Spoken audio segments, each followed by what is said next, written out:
죄송합니다. 이제 우선은 그러면서 수학 같은 경우도 인문계 학생들은 확률과 통계, 자연계 학생들은 기하나 아니면 미적을 선택해야 되는지 그런 부분들이 있죠. 근데 오늘 잠깐 얘기했던 부분에서 걱정스러운 게 뭐냐면 학교마다 교육 과정들이 어떻게 되는지 그 부분을 먼저 확인을 하셔야 될 것 같아요. 보통은 총회 때 우리는 학생들을 어떤 식으로 교육하겠습니다 하는 부분들이 교육 과정들이 보통 3월 달에 총회 때 책자료에서 받으시는데 이번에는 총회가 없었기 때문에 아마 전달받지 못하든지 아니면 또 학생들을 통해서 받으신 부분이 있을 거예요. 근데 제가 데리고 있는 친구 같은 경우는 건축 쪽으로 하려고 해요. 그러다 보니까 도형 쪽으로 관련된 부분들의 수학을 잘하는 친구거든요. 근데 이 학생의 학교의 커리큘럼으로 보면은 3학년 1학기 때 그때 미적을 배우고 3학년 2학기 때 기하를 배운대요. 그럼 그 잠깐을 배우면서 내가 수능까지 준비한다? 사실 쉽지 않거든요. 그런 부분들이 사실 어머님들께서 좀 이해하시고 미리 준비를 하신다면 그래서 요번에 보통 요번 달에 어머님들이 학생들한테 안내문을 받으실 것이고 그리고 나서 어떤 과목을 선택할지 우리가 2학년만 선택하면 좋을 텐데 그렇지 않고 3학년들까지 같이 선택을 해야 되거든요. 그러면 일반 선택 과목인 당연하게 자연계 학생들은 과학을 세 과목 선택을 할 것이고 인문계 학생들은 근데 과학을 이제 사회를 세 과목 선택하는 것보다는 오히려 반대로 사회를 두 과목 선택하고 과학을 한 과목 선택해서 3학년 때 수능으로 끌고 갈 과목을 많이 공부하는 게 좋겠죠. 왜 또 자연계 학생들은 2학년 때 과학을 3개 선택하느냐? 그 이유는 뭐냐면 우리가 물론 서울대 가는 친구라면 서로 다른 원투를 해야 되기 때문에 3학년 때 우리가 과학을 투 과목을 가져간다 하면 되지만 보통은 수능 과목에 있어서 원을 가져가는 경우들이 많거든요. 그랬을 때 내가 두 개 과목을 가지고서 공부했던 것보다는 세 과목을 공부해보고 나한테 맞는 과목을 선택하는 게 맞다라는 거죠. 이제 그런 부분들 때문에도 우리가 분명한 거는 탐구에 대한 부분들도 어떤 것들을 선택할지가 굉장히 중요한 시점이 된 거예요. 그러면 과연 이런 부분에 대해서 우리가 어느 정도 이해하고 있는지가 또 생각해 볼 부분이고 그 다음에 보게 되면 우선은 우리가 아까 조금 전에 말씀드린 건 수능에 대한 부분이라면 이번에 이제 내신에 대한 부분이에요. 근데 내신 같은 경우가 우리가 알아야 될 게 일반 공통 과목에 대한 부분으로 들어가면서 특히 이건 1학년 때 배우는 부분이에요. 1학년 때 한국사 배우죠. 그 다음에 국어, 그 다음에 수학, 영어, 통합사회, 통합과, 과학탐구 실험까지 이 부분이 기본 교과. 그 다음에 일반 선택이라는 부분이 우리가 2학년 때 선택해야 될 부분이에요. 그래서 내가 우리 학교에는 어떤 과목들이 열려 있는지에 대한 부분들을 확인하시면서 과목을 선택해야 되는 거죠. 그리고 우리가 흔하게 말하는 진로 선택이라서 심화 부분을 진행하는 부분이에요. 자연계 학생들 같은 경우는 물리학 2, 화학 2, 생명과학 2, 지구과학 2가 되고 뭐 과학사라든지 생활과학 그런 부분들이 들어갈 것이고 보통 인문계 학생들은 경제 수학 이제 그런 부분들 또 자연계 기하 그런 부분들 진로 선택인데 이 진로 선택이라는 과목은 우리가 등급이 나오진 않아요. 등급이 나오지 않고 성취도라는 부분들이 나오는 거죠. 근데 이 성취도라는 부분들 그러면 크게 상관이 없겠구나 하지만은 내년부터 대학들이 이 성취도에 가져가는 중요한 과목들을 어떻게 평가할 것이냐 그런 부분들이 많더라는 거죠. 그러다 보니까 이 과목에 대한 부분들을 선택을 해서 그냥 이거는 등급이 안 나오니까 그냥 밀어도 되는 과목 절대 아니라는 거죠. 그런 부분들이 왜 그런지에 대한 부분들을 제가 조금 설명해 드릴 거고 그러면서도 우리가 하나 고민을 해야 될 부분들은 어떤 거냐면 어찌됐던 인원수에 대한 부분들은 우리가 내신을 위해서는 인원수에 대한 부분들은 고려하셔야 돼요. 그래서 저는 보통 저희 회원애들한테 친구들은 어떤 과목을 많이 선택하는지 한번 유심히 봐봐. 그래서 좀 알려줘 하거든요. 그리고 또 인문계는 사실은 사회 과목을 선택하는 데서 크게 문제될 건 없어요. 그렇지만 자연계 아이들 같은 경우는 전공이 어떤 거를 준비하느냐에 따라서 내가 물리학을 선택할 것이냐 아니면 화학을 선택할 것이냐 지구과학, 생명과학 선택할 것이냐가 중요해요. 왜냐면 이 과목들을 공부하면서 내가 학교 활동인 동아리 활동이라든지 아니면 세부 특기사항이라는 교과목에서 연결되는 부분이죠. 그 부분들에서 우리 아이들의 어떠한 역량들을 보여주거든요. 그런 학업 역량으로 보여주는 부분들이 제일 중요한 부분이기 때문에 대학에서도 가장 많이 평가하는 부분이에요. 이제 그거를 단적인 예를 들어 말씀드리면 이번에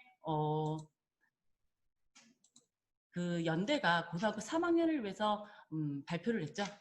코로나 때문에 고등학교 3학년들이 비교과 부분을 많이 준비 못할 것 같다는 교육부 장관의 어떤 어드바이스 때문에 요번에 평가하기를 우리는 그러면 3학년 1학기 거 수상실적과 창의적 체험활동을 보지 않겠습니다. 그거는 고등학교 3학년만 안 보는 게 아니라 재수생들까지 보지 않겠습니다. 라는 부분을 얘기했어요.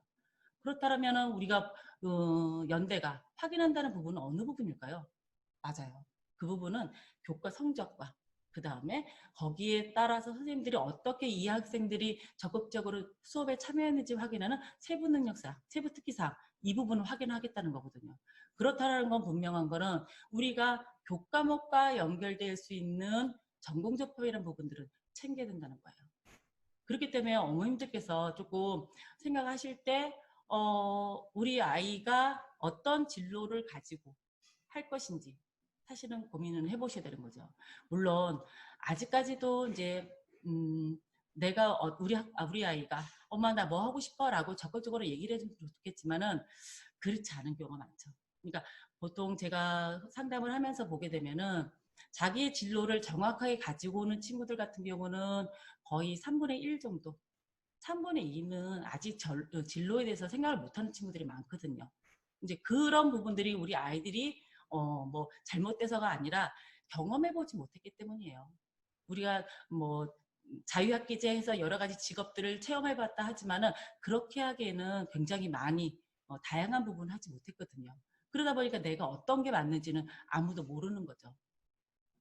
그래서 저는 우선은 우리 친구들이 공부하는 데 있어서 사실은 다양하게 열어줘야 되는 거고 그러면서 우리가 거기서 찾아야 되는 부분인데 지금 진로가 정확하게 세워지지 않았다 그래서 우리가 아무것도 안 하면 안 돼요. 분명한 거는 무엇인가를 하고 있어야 돼요. 당장에 분명히 동아리를 가입을 했을 거고 그럼 그 동아리에서 어떤 활동들을 하는지도 우리가 체크를 하고 있어야 되는 거예요. 뿐만 아니라 요즘 중간고사 끝나고 기말고사가 사실 한 달도 안 남았는데 아이들이 수행하느라고 너무 바쁜 거예요. 그러면 이 수행도 우리가 준비를 안 하느냐? 물론 수행도 준비를 하고 있어야 되거든요. 이제 그런 부분들이 어머님들에서 얘가 지금 어떤 것을 하고 있는지에 대한 부분들은 한 번씩은 관심을 가지고 보셔야 된다는 거죠. 특히 중학교의 학교생활기록부를 안 보셨던 분들이라면 더 많이 관심을 갖고 보셔야 될 거예요. 중학교 생활기록부하고 고등학교의 생활기록부는 거의 흡사해요. 빠지는 부분이라고는 자유학교제에 대한 어떤 내용들을 빠지는 부분 말고는 똑같이 간다고 생각하시면 돼요. 그래서 우리 학생 학교생활기록부, 우리 아이 학생 생활기록부에 이 아이가 준비하지 않고 빠지고 있는 부분들이 있는지 그 점검을 하면서 올해 고1은 거기에 대한 부분들을 채워야 될 거예요. 그래서 우선은 어머님들한테 제가 오늘은 말씀드린 게 이런 교과 선택하는 부분들에 있어서 이 시간들이 바로 언제 있다? 이번 달에 있을 거예요. 학교에서는 빨리 이 교과목을 선택을 해야지 정확하게 선생님들을 어떻게 배정할 것인가 나올 것이고 반은 또 어떻게 배정할 어느 반의 수업을 어떻게 할 것인가 그 다음에 교과서 신청을 하거든요. 교과서를 우리가 몇 권을 어느 책을 어떻게 선택하겠습니다라는 부분들이 들어가기 때문에 이 부분들이 아마 2학기까지 넘어가는 일은 드물 거예요. 보통은 7월 말쯤에 이제 7월 지금 초죠? 안 되면 이번 주 나갈 거예요. 이번 주는 다음 주쯤 나가고 설문조사가 한 1차에서 2차 정도 이루어지고 그 다음에서는 이제 선생님들이 이제 정리를 할 거예요. 반을 어떻게 정리할 것이냐 이제 그런 부분 하면서 확정 지어질 거죠. 그렇다면은 이런 수업에 대한 부분들을 내가 알고 움직이는 것과 움직이지 않는 것 그거 차이가 있는 거죠. 특히 제가 아까 조금 전에 말씀드렸던 것처럼 다른 것보다도 인문계 학생들은 2학년 때 사회교과를 2개, 과학을 꼭 하나 선택하시고 자연계 친구들은 오히려 과학을 3개, 그 다음에 사탐은 3학년 때 선택하는 걸로. 그래서 내가 과학이란 어려운 과목을 공부하는 시간을 조금은 줄여줄 수 있는 그런 부분으로 가는 게 좋겠죠. 이게 사실 이런 저희 설명회가 아까 명단을 좀 봤거든요. 전국에 계시는 분들이 참여를 하셨더라고요. 이게 어떻게 보면은 그 입시왕이라는 부분들, 팟캐스트라는 부분들, 거기에 어떤 영향인 것 같아요. 보통은 저도 전국에 있는 아이들 상담을 하거든요. 그러다 보니까 뭐 이런 화면으로도 상담을 하기도 하고 하는데 그런 부분에 있어서 보면 학교마다의 어떤 커리큘럼들이 있는 부분들이 잘못된 부분이라면 저는 조금은 학교에 얘기를 해서라도 바꿀 수 있는 부분들은 바꿔야 된다 생각하거든요. 그러면 그러기 위해서는 결국은 내가 먼저 알아야 돼요. 어떤 것들을 우리 아이가 가지고 갔을 때 유리할 수 있는지 그런 부분들을 알아야지 학교에 어느 정도 어필이 들어가는 거지 아무것도 모르면서 어떻게 얘기를 할 수 있겠어요. 그래서 거기에 대한 대비를 조금은 어머님들께서 이제 해주셨으면 좋겠다는 거죠. 제가 이제 이런 부분을 말씀을 드리는 첫 번째 이유는 우선은 조금 전에 말씀드렸던 그 진로 과목이 등급이 나오지 않는 그 진로 과목이 대학에서 분명한 건 다 활용을 하고 있다는 거죠. 우리가 최상위권 대학들이 내년부터는 교과 전형이 없었는데 교과 전형이 들어와요. 그러면서 이제 얘기를 하죠. 너네 같은 경우는 우리는 이제는 진로 과목이 없던 거를 진로 과목까지 선택해서 성적을 내겠다라는 부분이 있는 거죠. 그 말은 무슨 말이냐?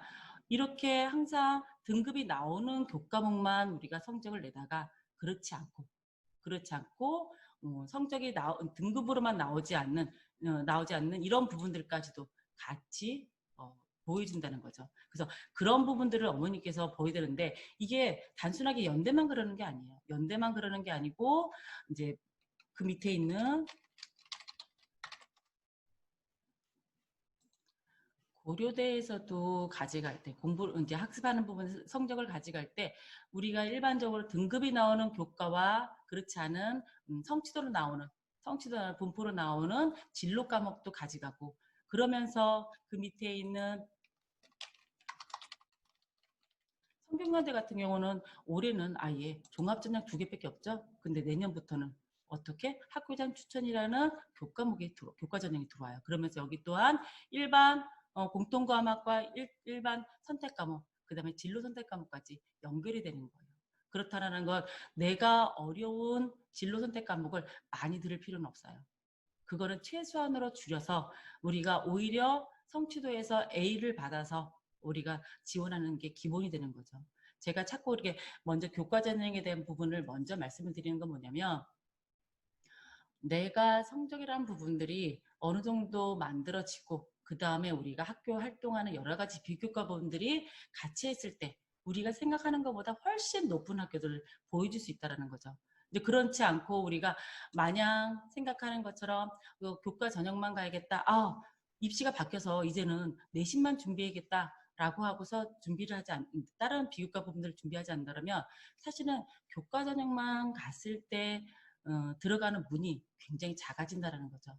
제가 걱정하는 부분이 사실은 그런 게 단적으로 조금 보여준다면 이게 우리 22학년도 아직 우리 학생들이 하는 23학년도가 보이지 않다 보니까 이 부분들을 하는데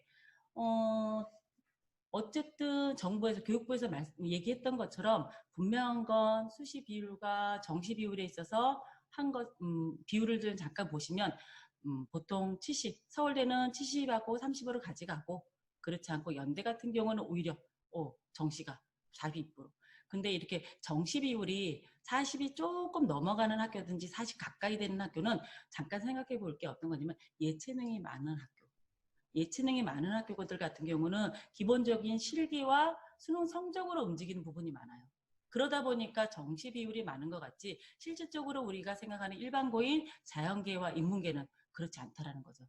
그래서 그 부분들을 조금 어머님께서 염두에 보셔야 되고 우리 아이가 무조건 성적으로 봤을 때 서울연고대만 갑니다 하면은 이 부분만 보면 되지만 그래도 우리는 말 그대로 건국대까지만 갔으면 좋겠습니다. 동국대까지 갔으면 좋겠습니다. 인서울이었으면 좋겠습니다. 하는 어머니들 많거든요. 그 아래쪽까지 보더라도 결국은 교과에 대한 비율은 우리가 어때요? 20%에서 18%요 정도밖에 안 돼요. 그렇지 않은 종합전형에 대한 비율이 훨씬 높다라는 거예요. 논술은 이제 없는 학교도 있지만은 비율을 많이 죽여놨죠. 특히 내년에는 연대 같은 경우에 논술 비율이 많이 줄어들었어요. 근데 그런 것들이 결국은 경쟁률. 우리가 그전에는 재수를 하면서라든지 아니면 자사고나 특목고 친구들은 내신이 안 나오니까 어떻게 논술로서 내가 학교를 한번 선택해볼까 했는데 생각보다 이 논술의 인원이 줄어들다 보니 이제 이런 부분들이 있어서 우리가 들어갈 수 있는 부분이 경쟁률이 높아지면 합격하는 게 더 힘들어지겠죠. 그리고 나니까 실기 전형 같은 경우 여기 예체능이 들어가는 거고 일부 학교들은 소프트웨어 특기자라든지 내년에는 사실 특기자라고 말하는 과학 특기자 그 다음에 어학이나 문학 특기자 같은 경우가 상위권 대학에 있던 학교들 같은 경우 연대나 고대가 다 사라졌죠. 사라지고 실질적으로는 이대가 남아있고 아래쪽에 있는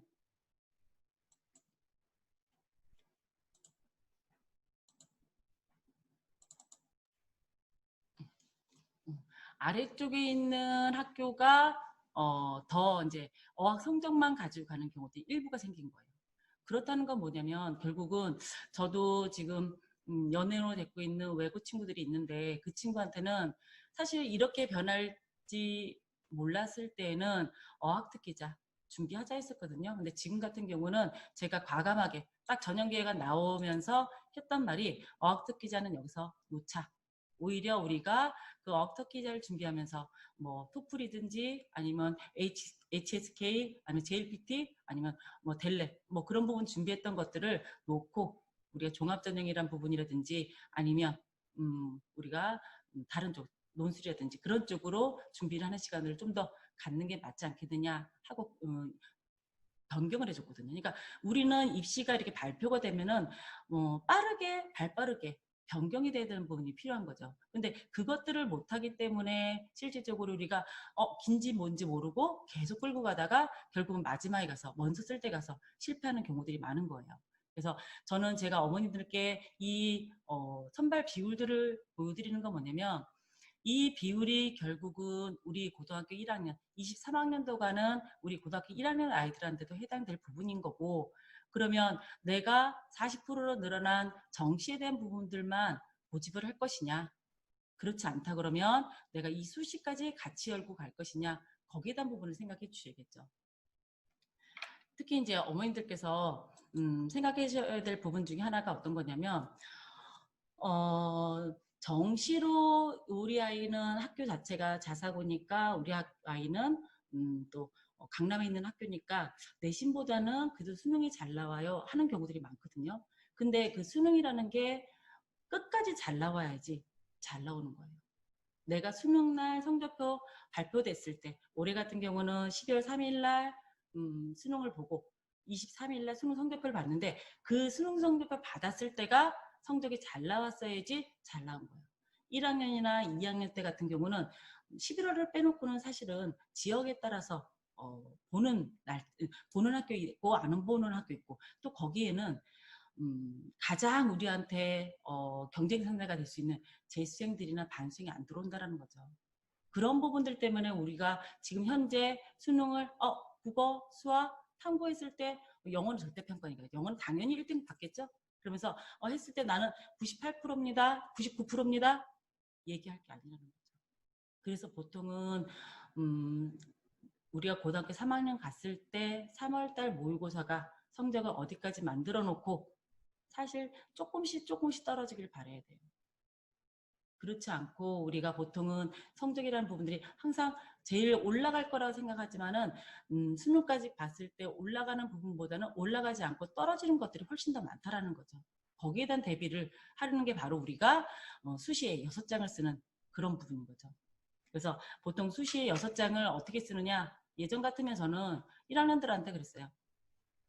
너희는 그 수시 6장을 쓸 때 4개의 전형 학생부 교과, 학생부 종합, 그 다음에 일반 전형의 논술, 그 다음에 마지막에 실기 전형의 특기자 전형. 특기자 전형은 인문계 아이들은 어학이나 문학, 자연계 아이들은 수학과학, 소프트웨어, 그 그 다음에 예체능은 아이들의 음악, 미술, 체육 이 특기자를 4개를 다 준비하라고 그래요.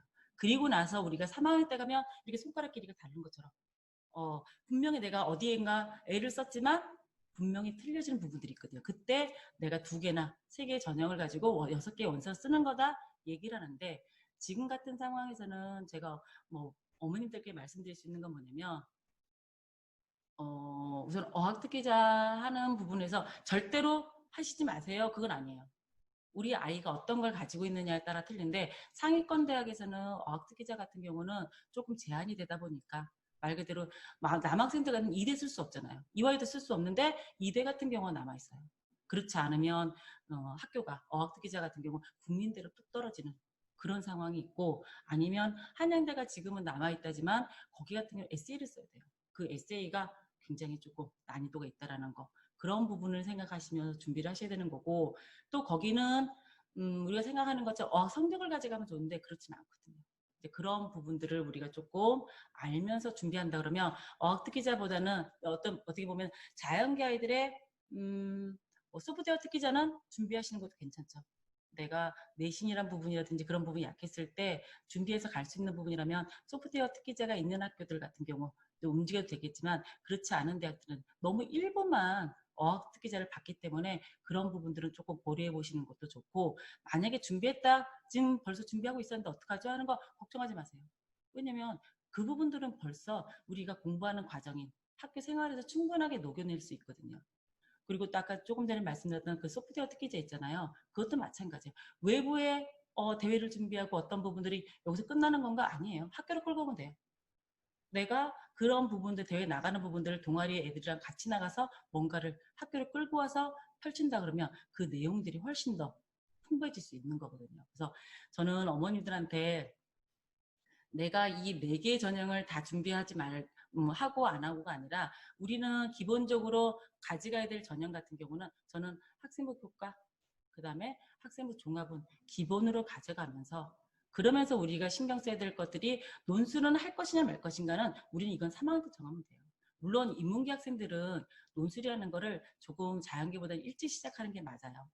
그래서 다양한 내가 지문들을 보고 분석하고 해보는 게 좋지만 자연계 학생들은 그럴 필요 없거든요. 어차피 수학에 진행되는 진도에 맞춰서 또 과학의 진도에 맞춰서 진행돼야 되는 부분이기 때문에 이거는 미리 준비하실 거기 아닌 거죠. 그래서 최대한 저는 학생들이 보고 있는 모의고사에 대한 기본을 가지면서 그러면서 내신과 학교에 활동하는 비교과 부분들을 챙기시는 게 맞다는 거죠. 그러면 과연 선생님 말하는 학교의 교과에 대한 부분은 알겠는데 그럼 비교과는 뭘 준비해요? 비교과를 뭐를 준비한다고 얘기할 수 없는 게 사실은 다 준비해야 되거든요. 다요? 너무 많잖아요. 많죠. 그리고 어머님들이 가장 많이 말씀하시는 게 어떤 거냐면 내신도 잡고 비교과도 잡고 그 다음에 수능도 잡고 너무 많은데 이걸 어떻게 다 해요? 이제는 우리가 조금 선택과 집중해서 가야 되는 거 아니에요? 근데 그거는 모험이에요. 우리가 허클베리핀 모험도 아니고 경험해서 가기에는 이 3년이라는 시간이 너무 짧아요. 그리고 거기에 우리 친구들이 바로바로 움직여주면 좋을 텐데 그렇지가 않잖아요. 우리 지금 중간고사를 받고 이제 6월, 7월 달인데 저는 우리 고등학교 1학년 학생들하고 얘기하다 보면 아직도 저는 보통 그전에도 그랬거든요. 어머니 한 학기가 조금 지나야지 이 학생들이 중학교의 어떤 부분들을 털어버립니다. 그때서야 이제 우리가 고등학생이라고 생각하실 거예요 하는 것처럼 지금 우리 친구들이 얘기하다 보면은 중학생 같은 생각들을 많이 해요. 이제 그것을 옆에서 챙겨주셔야 될 부분들이 어머님들이에요. 그러면 과연 그런 비교과 부분들에 있어서 어머님들이 첫 번째 챙기셔야 할 건 뭐냐면 우리 아이가 분명히 동아리를 만들었어요. 동아리 들었어요. 그러면 그 동아리가 어떤 걸 하고 있는지 확인해야 돼요. 중학교는 사실 동아리가 친구 따라 강남 간다고 내가 좋아하는 친구가 가입하는 거 아니면 또 여럿이 모이다 보니까 가위바위보 하래요. 그러니까 우리 아이는 그런 부분 너무 못해. 그러니까 동아리 보니까 볼링반에 가 있는 친구도 있고 필드 가 있는 친구도 있고 여러 가지 부분이 물론 그런 것이 나쁘다는 건 아니에요. 나쁘다는 건 아니지만은 실질적으로 대학에서 학생부를 평가할 때 이 친구가 전공적합적으로 연결해서 확인할 때 그 동아리란을 확인하는데 거기가 보이지 않는다는 거죠. 그렇기 때문에 우리 아이가 지금 어떤 동아리를 들었는지 먼저 확인하시고 또 우리가 입시 바뀐 것 중에 하나가 그거죠. 어머님들이 제일 속상해 하시는 거. 학생부 기재 내용이 줄어들었다. 좋아하시는 분도 있을까요? 저는 사실은 굉장히 이 부분이 우리 아이들한테는 손해라고 생각해요. 다양한 역량을 골고루 보여줘야 되는데 글자 수를 줄이면서 이 부분들을 가지고서 너희들의 역량들을 다 보여줘라 하는 것 자체가 사실은 제 생각에는 어불성설이에요. 그렇잖아요. 우리가 하나하나 다 보여줘서 정말 그동안 3년 동안 했던 것들을 굉장히 많이 펼치고 싶은데 그걸 갖다 글자 수를 줄여놓고 여기서 다 보여줘라? 그건 힘들다는 거죠. 특히 지금 고2부터 우리가 수상 실적이라는 부분들을 한 학기에 하나씩 준비해야 돼요. 그래서 5개. 재학생들은 5개, 재수생들은 3학년 2학기까지 해서 6개를 최대 준비할 수 있는 거죠. 그렇다면 지금 같은 코로나 같은 상황에서 과연 이번 학기에 대회가 많이 열리면 좋을 텐데 열리지 않았을 때 우리는 그러면 상이란 부분들을 없이 가야 될까요? 대회라는 상을? 뭐 우리도 어차피 고등학교 3학년들을 코로나라는 것 때문에 교육부 장관이 이렇게 감안해라 했으니까 과연 우리도 그때 1학년이니까 우리도 해주지 않을까요? 라고 하기에는 준비하는 학교들이 좀 있다라는 거죠. 벌써 대회가 몇 개가 있고 그 다음에 하다못해 제가 그랬어요. 대회가 없는 학교 친구가 있길래 그러면 우리가 목표로 해야 되는 게 있다. 그게 뭐냐? 우리는 중간고사, 기말고사 여러 과목 중에서 한 과목은 우리가 1등급을 무조건 만들자. 그래서 교과우상에도 하나 가져가자 라고 얘기했단 말이에요. 그래야지 우리가 상이란 부분들을 골고루 교과우상이라는 건 성실성을 보여주는 거예요. 그 다음에 심화탐구 경시대회, 그 다음에 인성, 모범상, 봉사상, 뭐 효행상, 기타 등등 표창장이 있겠죠. 그 다음 나머지가 토론대회가 있을 거고 과학탐구 발표대회가 있을 것이고 여러 가지 UCC 대회 여러 부분들이 있는 거예요. 그런 것들이 다 보여줘야 되는 거거든요. 저는 그래서 어머님들이 그런 부분들을 조금 알고 준비하셔야 되는 거. 그런 것들을 좀 챙기셔야 되는 거고 또 하나는 더 하나 팁을 드린다면 중학교 학생들의 학생부를 보면은 뭐 잘 준비한 친구도 있지만 그렇지 않은 친구들 같은 경우는 독서란에 우리가 3년 동안 독서란에 한 권도 없는 경우도 있어요. 이게 한 학기에 한 번씩 제출을 하거든요. 언제? 여름방학 전에 한 번, 그 다음에 겨울방학 전에 한 번. 뭐 물론 어떤 학교는 겨울방학 끝나고서 그때까지 갖고 와 하는 경우들이 있어요. 근데 여름방학 끝나고서 갖고 오라는 학교는 없어요. 그렇다라는 거는 우리 아이들이 기말고사 끝나고 나면 학교 교과목 선생님들이 책을 읽게끔 한 것도 있고 또 동아리에서나 아니면 또 진로 활동에서 책을 읽게 한 경우도 있어요. 그러면 그런 부분들의 독후감들을 잘 챙기셔서 담임쌤한테 꼭 제출해야겠죠. 담임쌤한테 학교마다 약간씩은 차이가 있는 게 어떤 학교는 담임쌤한테 제출하는 경우가 있고 학교에 뭐 노트라든지 그런 부분에서 제출하는 경우가 있고 또 어떤 학교는 독서 지원 시스템에 뭐 서울 아니면 경기 그런 독서 지원 시스템에 바로 올리는 경우도 있거든요. 근데 그런 것도 우리가 알아야 돼요. 근데 그 독서 지원 시스템에 내가 글을 넣으려면 학교에서도 인증을 받아야 돼요. 그러니까 그런 앞에 사정에 대한 부분들이 필요한 부분들을 사실은 우리가 부모님들께서 알고 계시느냐 그게 제일 중요한 거죠. 그런 것들이 안 되었을 때 우리 아이 보고 나중에 1학기 지나고 나서 학생부를 봤더니 독서가 하나도 없어. 너 왜 없어? 그럴 게 아니라는 거죠. 우선 부모님들도 모르셨으니까. 부모님들께서도 그 부분을 아셔야지 얘들한테 얘가 모를 수 있는 부분들을 어드바이스 해줄 수 있는 거고 얘들이 안 되는 부분들 옆에서 조금 채워줄 수 있는 부분인 거죠. 그래서 저는 조금 부모님들께서 이러한 부분들을 누구보다 먼저 많이 아셔야 된다는 거죠. 그러면서 또 고등학교 1학년 우리 학생들하고 얘기를 하다 보니까 내신이란 부분들에 있어서 약간 중간고사가 워낙 요번에는 변별력이 많이 없었어요. 변별력이 없었던 부분들이 하나가 온라인 수업을 진행을 할 때 어떤 학교는 선생님들이 다 녹화해서 틀어주는 경우들이 있었고, 뭐 이클래스를 통해서 해주는 경우가 있었고, 어떤 학교는 또 EBS 강의를 직접 듣게끔 하는 학교도 있고, 또 어떤 학교는 줌을 통해서, 지금처럼 줌을 통해서 수업을 이렇게 동영상으로 바로 진행하는 경우도 있더라는 거죠. 그러다 보니까 누가 어떻게 들었는지를 사실 잘 모르는 거예요. 그러다 보니까 선생님들이 문제를 낼 때 굉장히 이번에는 조금은 아이들한테 어떤 프린트를 통해서 주면서 여기에서 어떻게 나올 거야 라고 얘기해서, 그래서 문제를 변별력 없게 만드는 경우들이 있다는 거죠. 그렇다라는 거는 이번 기말고사는 조금 난이도가 있겠죠. 그 이유가 학교에서는 우리가 말 그대로 영어 지금 수능처럼 아예 90점 이상이면, 아니면 중학교 우리 성취도죠. 90점 이상이면 A고 80점 이상 B처럼 그렇게 절대평가로 가져가면 좋겠지만, 고등학교의 내신은 상대평가죠. 9등급제예요. 내가 전체 학생 인원의 4% 안에 들어야지 1등급이라는 부분들을 가져가다 보니까 그런 것들에 있어서 내가 먼저 준비할 수 있는 과목들을 챙겨야 되는 거예요. 학교에서도 결국은 전교 1등부터 꼴등까지 줄을 세워야 되는 거예요. 그러다 보니까 변별력 있는 서술형을 통해서 애들의 감점을 통해서 난이도의 조절을 하고 등급을 만들어내겠죠. 그러니까 거기에 대한 부분들을 조금 대비를 하셔야 되는 거죠.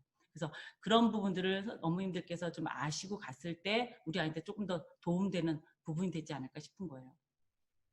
그러면서 저는 우리 학생들이 준비해야 될 것들 중에 제일 중요한 거는 뭐냐면, 하나만 준비해서는 안 돼요. 아까 조금 전에, 아까도 말씀드린 것처럼 어떤 거 하나만 준비하게 되면은 분명히 구멍이 생길 수 있는 부분들이 크기 때문에 다양한 부분들을 조금 준비할 수 있는 것들, 이제 그런 것들을 좀 챙기셔야 될 것 같고, 그러면서도 저는 또 어머님들이 생각하시는 것처럼 우리가 수능이란 부분들이 좀 쉽지 않다라는 거, 이제 그것들을 좀 보여드릴 텐데, 보시면 아까 보셨던 것들 중에서 제일 중요한 건 뭐냐면,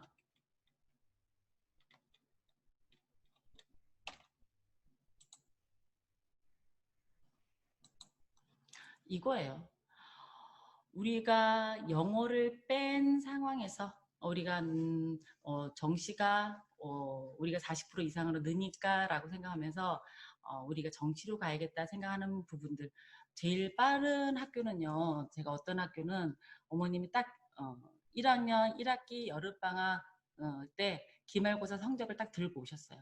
들고 오셔서는 여기서는 도저히 안 될 것 같고, 저는 학교를 그만두고 제가 다시 이 아이를 갖다가 검정고시를 보고, 그리고 재중학반에 넣어서 공부를 할까 합니다.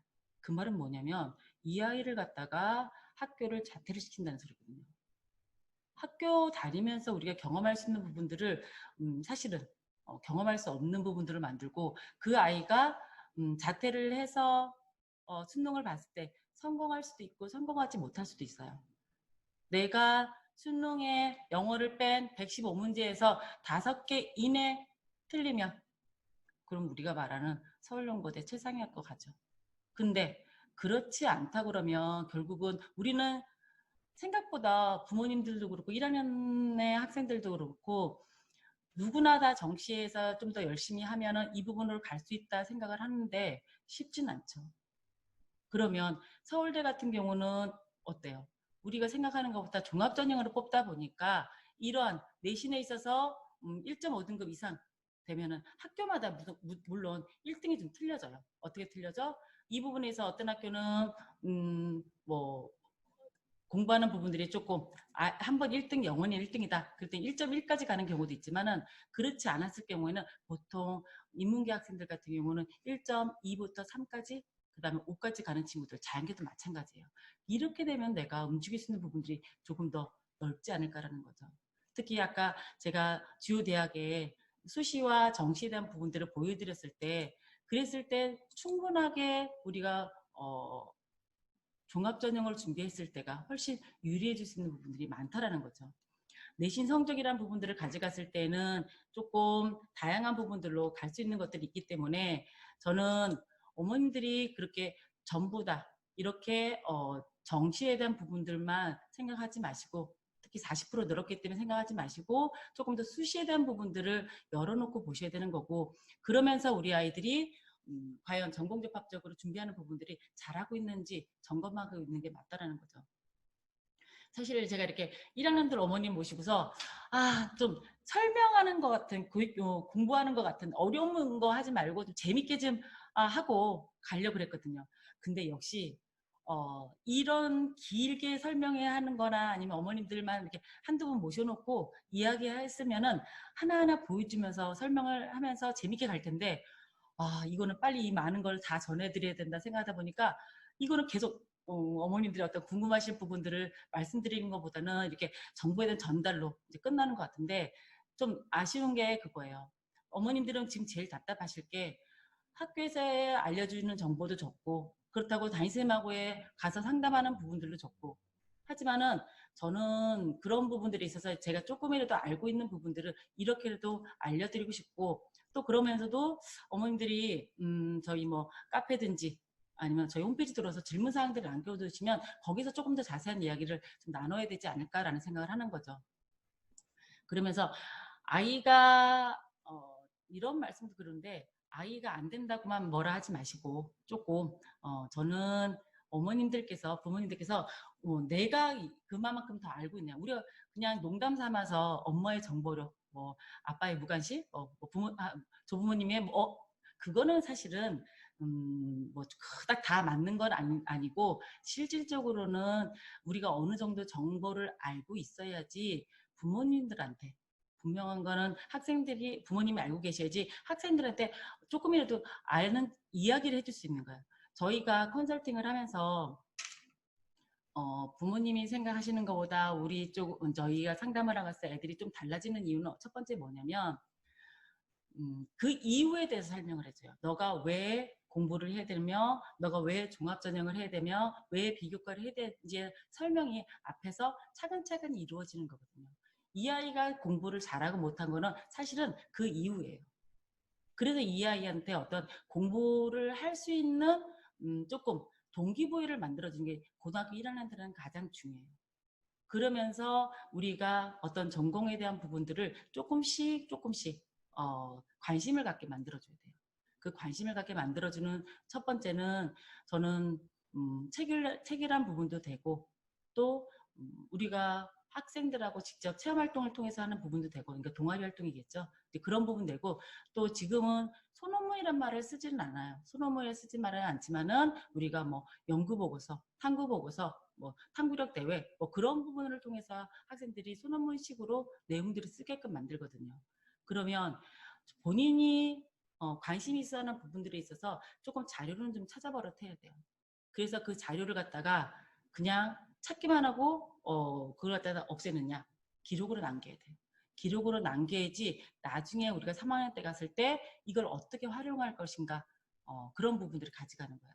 저는 제 회원 아이들한테 어떤 거냐면, 동아리 활동하더라도 항상 수첩 하나는 가지고 가라 그래요. 왜? 그래서 우리 아이들이 실험을 했어, 아니면 토론을 했어, 내가 어떤 의견을 냈는지, 어떤 실험이 다 성공하지 못하고 실패할 수도 있어요. 그러면 그 실패 과정들이 어떤 건지 다 적으라 그래요. 그리고 나서 그걸 갖다가 개선을 해서 다음에 보여주는 경우도 있고, 그렇지 않다면 만약에 토론을 했으면 내가 찬성인지 반대측에 있었는지, 또 그 토론이 쭉 나열되면서 그 다음부터 진행되면서 그런 과정들이 나중에 자기소개 쓸 때 어떤 거를 내가 소재로 잡아서 자기소개 쓸지, 이제 그런 부분들이 틀려지는 거죠. 우선은 자기소개서가 우리 22학년부터는 조금 변경이 될 거예요. 23학년도 그렇고, 이제 지금은 서울대 같은 경우 대부분이 4개의 문항이에요. 3개가 지금 대교 공통문항이고, 그 4번 같은 경우가 대학별로 자율문항이거든요. 그래서 서울대 같은 경우는 독서고, 그 다음에 연대는 지원 동기가 뭐야? 그럼 넌 우리 학교 와서 뭘 할래? 학업 계획을 쓰라고 해요. 고려대는 뭐라고 하냐면 지원 동기가 뭐야? 내가 너를 뽑아야 되는 이유가 뭔데? 그걸 묻는 거예요. 그만큼 너가 어떤 역량들을 가지고 있는지를 묻는 거거든요. 근데 그런 것들이 사실은 이제 두 문항이나 세 문항으로 줄어든대요. 그러려면 결국은 내가 활동한 것들이 자기소개서 문항이 줄어드니까 안 해도 되느냐? 아니에요. 결국 그 내용들이 다 들어가되, 다 들어가되 조금 짧게 들어가는 게 더 오히려 함축해서 들어가야 되는 부분이기 때문에 내가 활동했던 내용들을 잘 알고 있어야 된다는 거죠. 그래서 그런 부분들도 어머님들께서 조금 관심을 가지고 보셨으면 좋겠다라는 거죠. 그와 동시에 또 조금 어머님들이 제가 설명회를 준비하면서 어머님들 딱 세 가지만 이제 아셨으면 좋겠다. 분명한 거는 우리 학생들이 가지고 있는 역량들 중에서 어떤 역량을 최대한 살리는 것이 좋을까? 그 말은 무슨 말이냐면 얘가 말을 잘하는 친구인지 글을 잘 쓰는 친구인지 아니면 분석을 잘하는 친구인지 거기에 따라서 전공에 대한 부분도 고민해 보시고 두 번째는 수능만이 정시만이 답은 아니고 수시라는 부분들이 중요한 부분이다. 이제 그런 부분들. 또 하나는 뭐냐면 조금 정보에 대한 부분들을 잘못 알고 있는 부분들이 좀 많은 게 사실이더라고요. 저도 제가 입시왕에 제가 들어가서 어머님들 궁금증 남겨주시면 제가 답글을 다룰 때가 있거든요. 근데 앞에 다뤄주시던 부분들이 약간은 잘못된 부분들 분명히 있어요. 이제 그런 것들에 대한 부분 때문에도 어머님들이 정확한 정보를 좀 아셨으면 좋겠다는 거죠. 그러니까 특히 누가 카더라? 그건 조금 아니에요. 그리고 또 그 중에서 요번에 뭐 서류 전형 자체가 우리가 이제 브라인드 서류 평가를 한다. 그러면 특목고에 대한 부분 아니면 서울의 뭐 우리가 서초 8학군이라 말하는 서초 강남 송파 같은 경우에 우리는 손해 아니냐고 묻고 자사고도 마찬가지인데 분명한 거는 변별력 있게 가를 수 있는 부분들이 있고 일부 사실은 정말 비슷한 학교가 있어요. 비슷한 학교는 우리가 구분이 안 되죠. 그랬을 때 오히려 또 우리가 도움을 받을 수 있는 부분이고 근데 대학에서는 아직은 올해 같은 경우는 이 서류 평가하는 부분에 있어서 정확하게 어떻게 하겠습니다. 그 얘기는 없어요. 왜? 지침이 안 나왔거든. 말 그대로 이걸 평가할 때 이건 몇 점, 이건 몇 점, 이건 몇 점, 그런 부분을 해라라는 게 안 나왔어요. 그러다 보니까 우리가 가고자 하는 학교 중에 하나 Y대학 같은 경우는 우리는 브라인드 서류 평가 할 겁니다. 하지만 지침이 내려오면 거기에 맞는 부분을 할 겁니다. 지금은 나오지 않았기 때문에 만약에 우리가 10월 달에 평가를 하거든요. 원서 접수가 다 끝나면 그때까지 나오지 않으면 우리는 우리가 하던 식으로 하겠습니다. 라는 거예요. 그 말은 뭐냐면 아직도 우리가 브랜드 평가해 라고 말은 했지만 그 부분들을 하기에는 여러 가지 요인에서 문제점들이 많다라는 거예요. 그 요인들을 만들어내는 거에 있어서 누가 할 것이냐 그거는 서로 간에 지금 약간은 떠밀기가 되거든요. 근데 어떻게 보면은 그게 올해 고3, 고2까지의 어떤 부분에 있어서 계속 경험을 하면서 부족한 부분들이 있을 거고 근데 우리 1학년들한테는 또 확정이 지어질 수 있는 부분도 분명히 있을 거라는 거죠. 그래서 조금은 걱정은 되지만 근데 미리 그런 거 있을 걸 갖다 걱정하지 마시고 저희가 항상 입시는 그 앞에 것들, 그 다음에 당해년도, 그 다음에 그 후의 것들 그런 부분들을 전체적으로 알고 입시를 만들어가는 부분이기 때문에 저희가 앞으로 어머님들한테 부모님들한테 정보를 줄 때 그리고 또 궁금하신 부분들을 저희가 답변을 달아드릴 때 그런 것까지 전반적인 부분들을 가지고서 말씀을 드린다는 거 그런 부분들을 조금 이해하셨으면 좋겠어요. 역시 혼자 하는 거는 생각보다 특히 또 어머님들 얼굴을 보면서 얘기를 해야지 어머님들이 어떤 표정을 지으시면서 내가 관심이 있어 하시는지 아닌지 알고 조금 이끌어갈 텐데 이렇게 제 얼굴을 제가 보고 하려니 되게 쑥스럽고 어렵네요. 그러니까 우선은 두서없이 사실은 머릿속으로는 어머님들한테 얘기할 얘기가 너무 많아서 좀 추렸거든요. 추렸는데도 막상 이렇게 카메라 앞에 쓰니까 카메라에 앉으니까 제가 말하면서도 참 두서없다. 너 지금 뭐 하고 있니? 라는 생각이 좀 들거든요. 그래서 우선은 지금보다는 조금 더 확정 지어지는 부분들이 있다라면 제가 분명한 건 다음 시간에 다시 한번 찾아뵐 거고 그때는 조금 어떤 결과들이 확실하게 좀 나오는 부분들 가지고서 이야기를 할 거예요. 왜냐면 지금 상황 같은 경우는 아까 말씀드렸던 그 서류 평가에 대한 부분도 아직까지 정확하게 진행되는 부분이 아닌 거고 또 우리가 고등학교 2학년 아이들이 진행되는 부분에 있어서 특히 아까 말씀드린 것처럼 코로나는 분명히 고1, 2, 3이 다 같이 겪었어요. 다 같이 겪었는데 고3에 대한 부분만 얘기하거든요. 그러면 분명히 이 고3들이 입시가 끝나면 그 다음에는 우리 고 2, 고 1 얘기들이 나오겠죠. 그런 부분들을 보면서 그런 어머님들께 좀 더 자세하고 또 확실한 정보 부분들 좀 전달해 드리겠습니다.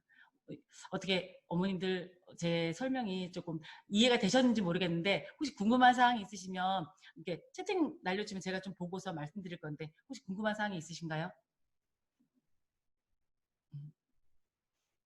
어떤 게 있을까요? 어머니 한 분이 그냥 감사합니다 하고 나가시는 것 같은데 우선은 또 어머님들이 아시는 부분들 중에서 제가 또 조금 잠깐 팁을 드린다면 지금 이 선택 과목에 대한 부분들을 조금 관심을 가졌으면 좋겠어요.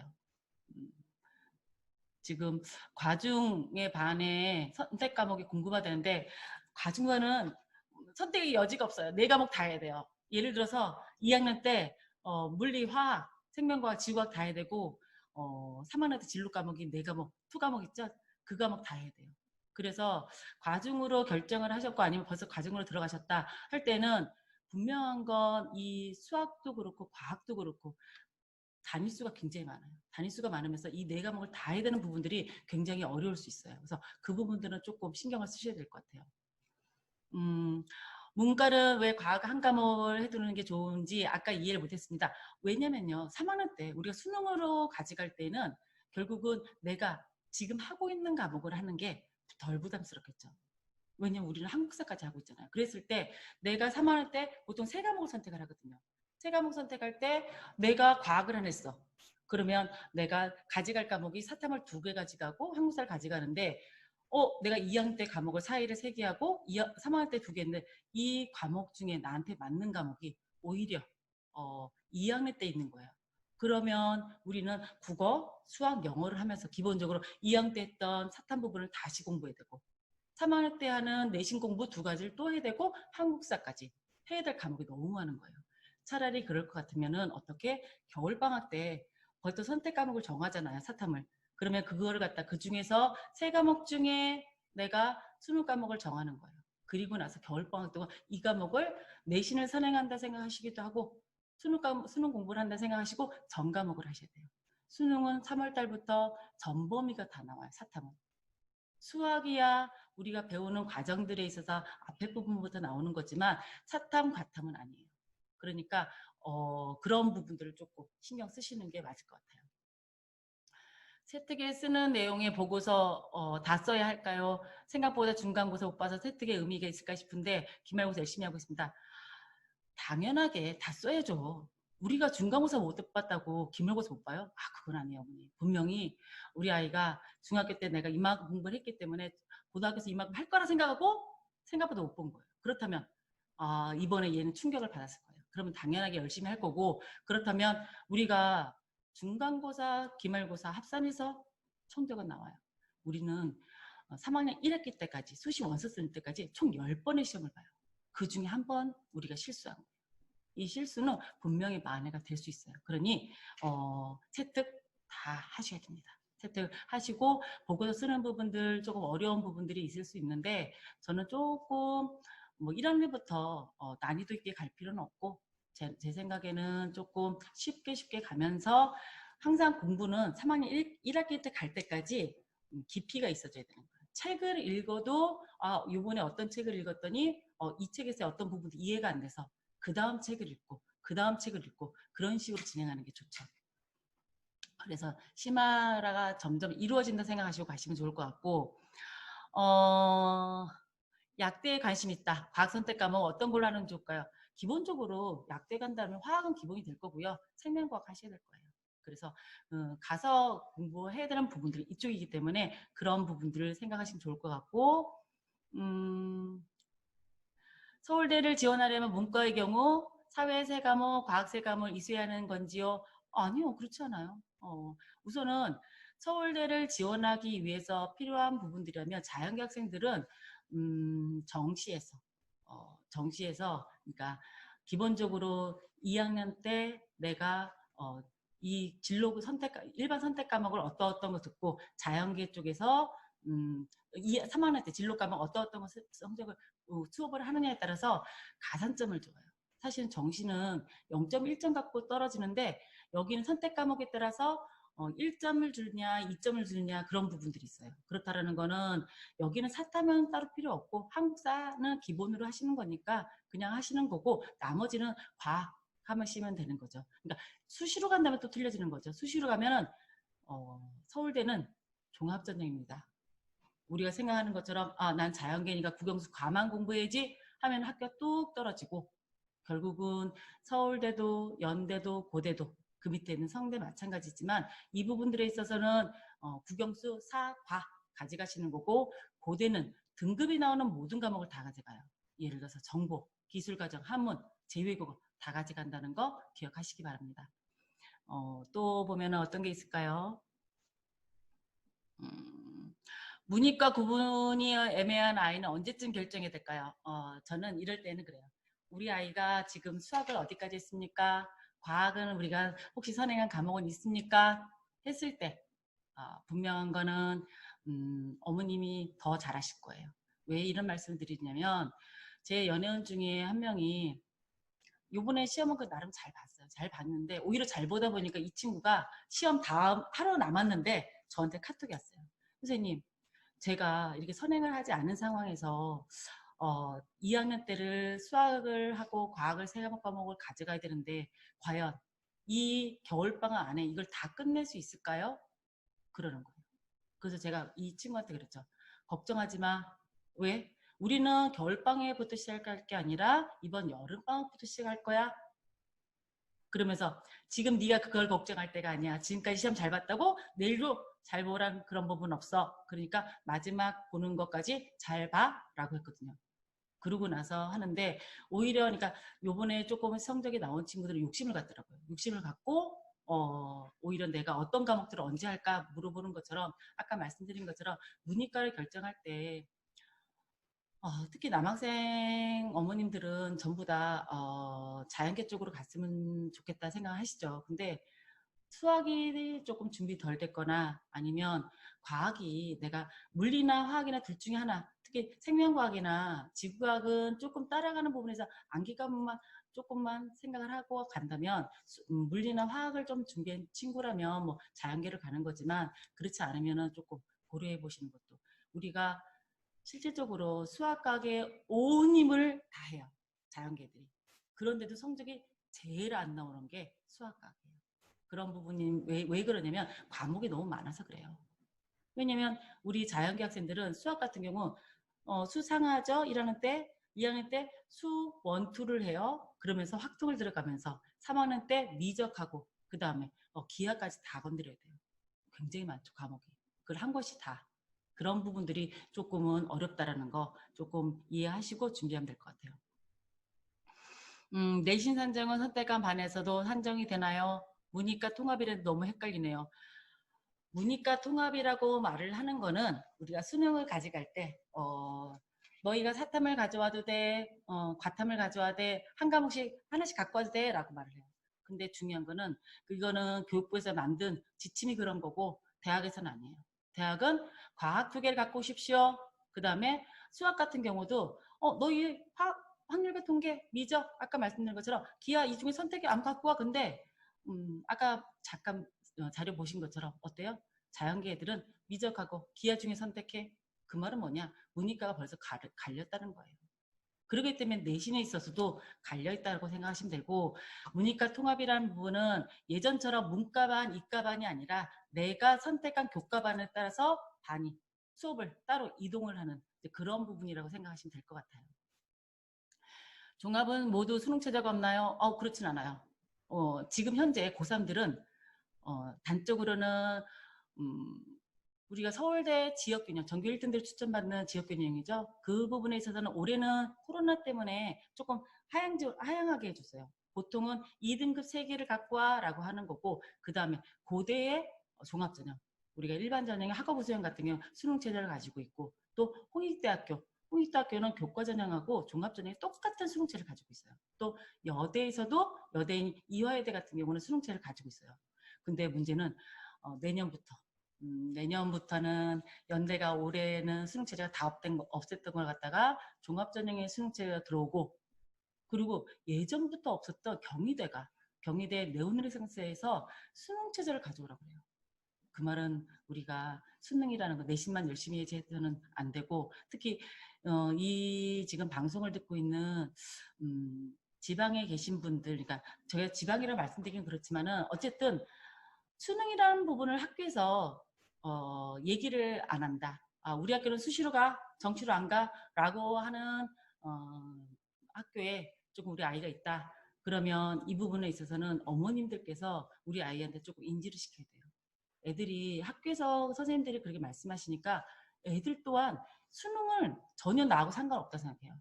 근데 기본적으로 수능 체제가 나오지 않는다면 우리가 아까 말했던 상위권 대학에 종합전형으로 지원하기 쉽지 않다는 거죠.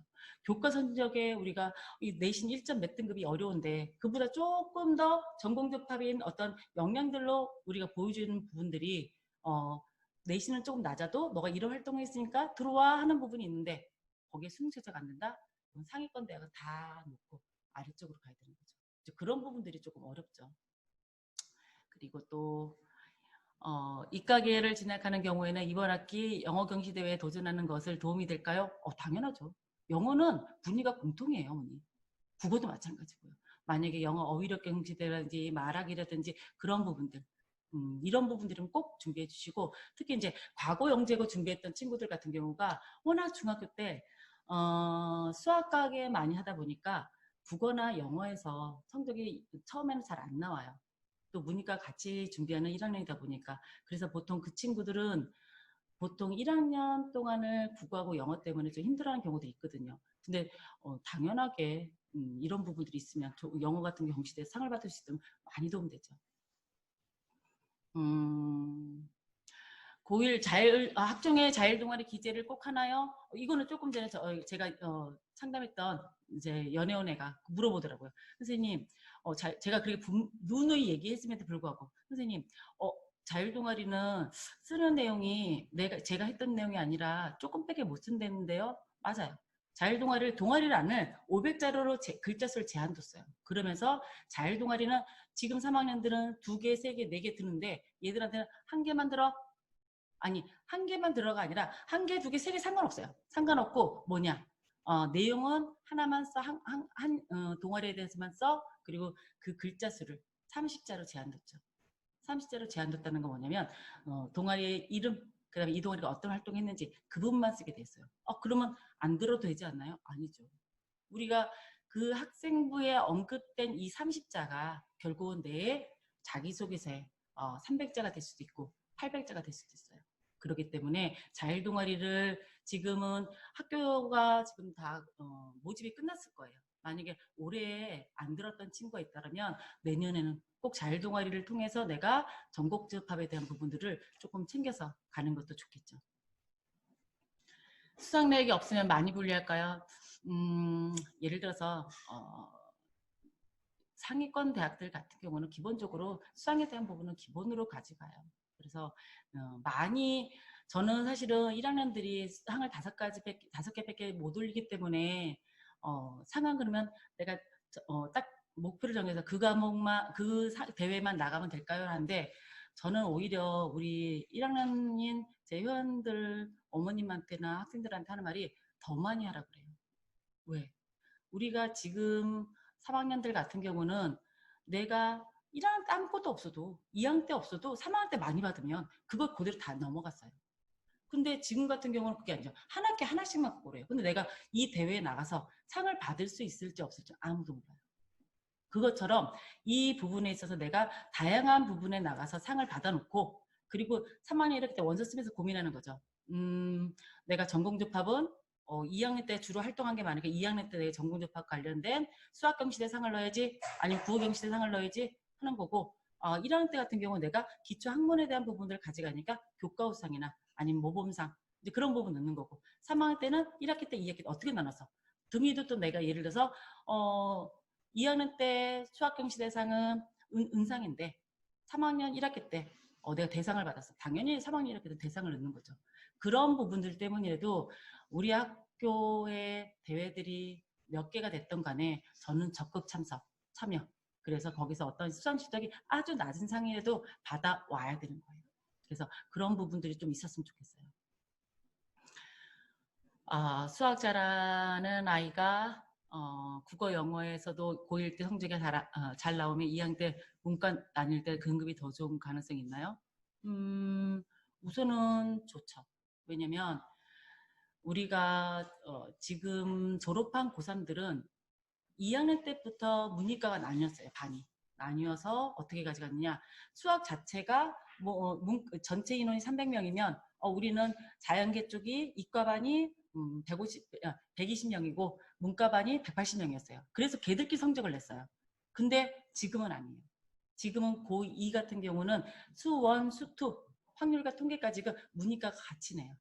그렇기 때문에 당연하게 수학을 잘한다? 그러면 거기서 등급이 높을 거고 등급이 높으면서 내가 국어나 영어 같은 경우 이 국어 영어도 등급 같이 합산합니다.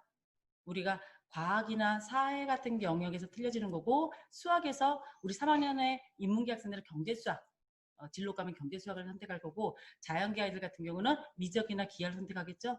이제 거기서만 인원수가 나눠지는 거예요. 그러니까 그런 부분들을 가져가면 되는 거죠. 그래서 조금 그런 부분들을 생각하시면 좋을 것 같고 지금 이제 시간이 조금 많이 지나갔는데 너무 궁금하신 부분 많죠? 이거를 하나하나 다 제가 댓글을 달아주거나 말씀을 드리면 좋을 텐데 시간적인 부분들이 한계가 있는 거고 저희가 이제 이렇게 매주 목요일마다 이 시간을 마련하려고 그래요. 물론 매번 고1만, 고2만, 고3만 할 수는 없는 거고 저희가 보면 적절하게 부모님들이 원하시는 부분들을 가려운 부분들을 좀 긁어드리려고 저희가 좀 같이 진행할 거고 그래서 이번 주는 고1이고 다음 주 같은 경우는 N수생 N수생이다 그러면은 뭐 당연히 졸업생이겠죠. 그래서 뭐 반수생도 들어갈 수 있고 재수생도 있고 3수생, 4수생 다 있는데 올해 같은 경우는 제가 특히 졸업생들이 지금 6월달 7월달에 졸업생들이 들어올 때가 아니거든요. 그 친구들은 원서 쓰면서 들어오거든요. 근데 정말 많이 들어요. 그 말은 무슨 말이냐 고3의 어떤 종합전형 쓸 때 비교과 부분들이 부족하다 생각을 하니까 작년에 지원했다가 안 됐거나 아니면 안 했다가도 올해 한번 넣어보면 어떨까 생각을 하고서 지원하는 친구들이 많더라고요. 그래서 자꾸 그 N수생의 어머님들이 저희도 한번 해주시라고 그래서 다음 주는 N수생을 기본으로 해서 저희가 다시 한번 설명을 할 테니까 혹시 부모님들 중에서 우리 아이의 뭐 언니 오빠가 있다거나 아니면은 주위에 또 이런 뭐 부분이 졸업생들이 있다면 좀 알려주세요. 그래서 알려주셔서 좋은 정보는 나누는 거예요. 혼자 알고 있는 건 아니야. 저희 컨설팅이 사실은 재밌는 게 하면 도움은 분명히 되거든요. 도움이 되는데 절대 우리 아이가 하는 거를 다른 사람한테 안 알려줘요. 왜? 우리 아이만 좋은 정보를 가지고서 좋은 대학을 가야 되기 때문에. 근데 그 말도 맞는데 분명한 거는 학생의 상황에 따라서 그 내용들이 다 틀려요. 똑같은 내용을 똑같이 너는 여기가 대회마다 다 똑같이 하진 않아요. 그리고 받아들이고 그 결과로 내는 영향들은 분명히 틀리다라는 거죠. 그래서 그런 부분들만 생각하시고 좋은 정보 공유하시고 또 부모님들 기말고사 준비하는 우리 아이들 같이 또 준비하시고 또 공부한다고 있으면 같이 깨어 있으실 텐데 좀 조금만 더 애쓰시고 그러면서도 아이들 관심 가져주시고 저희 거인업계 입시왕도 마찬가지지만 저 준희쌤도 조금 관심 가져주시고 이뻐해 주시면 감사하겠습니다. 예, 감사합니다.